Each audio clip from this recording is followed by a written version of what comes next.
আমাৰ বড়ো একৰ্ডত এটা ক্লজ আছিলে যে বিটিআৰৰ সীমা শোণিতপুৰ জিলাৰ বড়ো অধ্যুষিত অঞ্চলসমূহকো সামৰি ল'ব।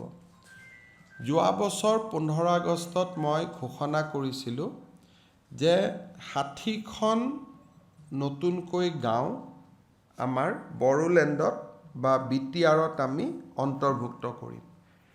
ইতিমধ্যে 41খন গাঁও নতুনকৈ অন্তৰ্ভুক্ত কৰা হৈছিলে, কিন্তু 60খন পাবলৈ আৰু 19খন গাঁও আমি বিটিআৰত অন্তৰ্ভুক্ত কৰিব লাগে। আজি কেবিনেটে 16খন গাঁও বিটিআৰত অন্তৰ্ভুক্ত কৰিছে নতুনকৈ, আৰু 3খন গাঁৱত বড়ো লোকৰ সংখ্যা কিমান আছে তাক চাই পেলাই সিদ্ধান্ত ল'বলৈ মুখ্যমন্ত্ৰীক কৰ্তৃত্ব অৰ্পণ কৰিছে। অৰ্থাৎ ইয়াৰ ফলত আমি পোনে পোনে ক'ব পাৰোঁ যে বিটিআৰ একৰ্ডত যিটো এটা ডাঙৰ কথা আছিল যে শোণিতপুৰ আৰু আমাৰ বিশ্বনাথ জিলালৈকে বিটিআৰৰ সীমা বৃদ্ধি হ'ব, কিন্তু কেৱল 80শতাংশতকৈ অধিক বড়ো বা জনজাতীয় লোক থকা গাঁৱক লৈহে সম্প্ৰসাৰিত হ'ব।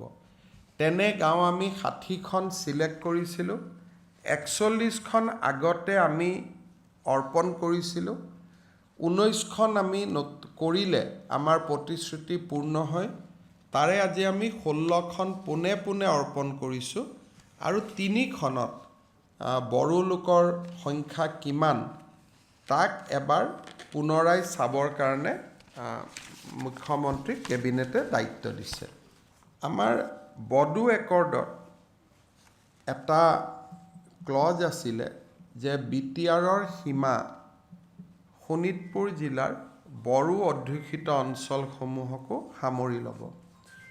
যোৱা বছৰ 15 আগষ্টত মই ঘোষণা কৰিছিলোঁ যে 60খন নতুনকৈ গাঁও আমাৰ বড়োলেণ্ডত বা বিটিআৰত আমি অন্তৰ্ভুক্ত কৰিম।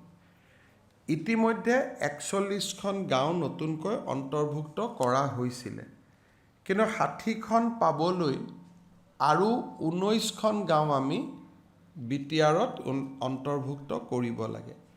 আজি কেবিনেটে 16খন গাঁও বিটিআৰত অন্তৰ্ভুক্ত কৰিছে নতুনকৈ, আৰু 3খন গাঁৱত বড়ো লোকৰ সংখ্যা কিমান আছে তাক চাই পেলাই সিদ্ধান্ত ল'বলৈ মুখ্যমন্ত্ৰীক কৰ্তৃত্ব অৰ্পণ কৰিছে। অৰ্থাৎ ইয়াৰ ফলত আমি পোনে পোনে ক'ব পাৰোঁ যে বিটিআৰ একৰ্ডত যিটো এটা ডাঙৰ কথা আছিল যে শোণিতপুৰ আৰু আমাৰ বিশ্বনাথ জিলালৈকে বিটিআৰৰ সীমা বৃদ্ধি হ'ব, কিন্তু কেৱল 80শতাংশতকৈ অধিক বড়ো বা জনজাতীয় লোক থকা গাঁৱক লৈহে সম্প্ৰসাৰিত হ'ব। তেনে গাঁও আমি 60খন ছিলেক্ট কৰিছিলোঁ। 41খন আগতে আমি অৰ্পণ কৰিছিলোঁ।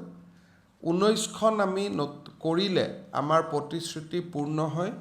তাৰে আজি আমি 16খন পোনে পোনে অৰ্পণ কৰিছোঁ, আৰু 3খনত বড়ো লোকৰ সংখ্যা কিমান তাক এবাৰ পুনৰাই চাবৰ কাৰণে মুখ্যমন্ত্ৰীক কেবিনেটে দায়িত্ব দিছে। যিকোনো খবৰৰ বাবে যোগাযোগ কৰক 7099017330 আৰু 7099017110 নম্বৰত।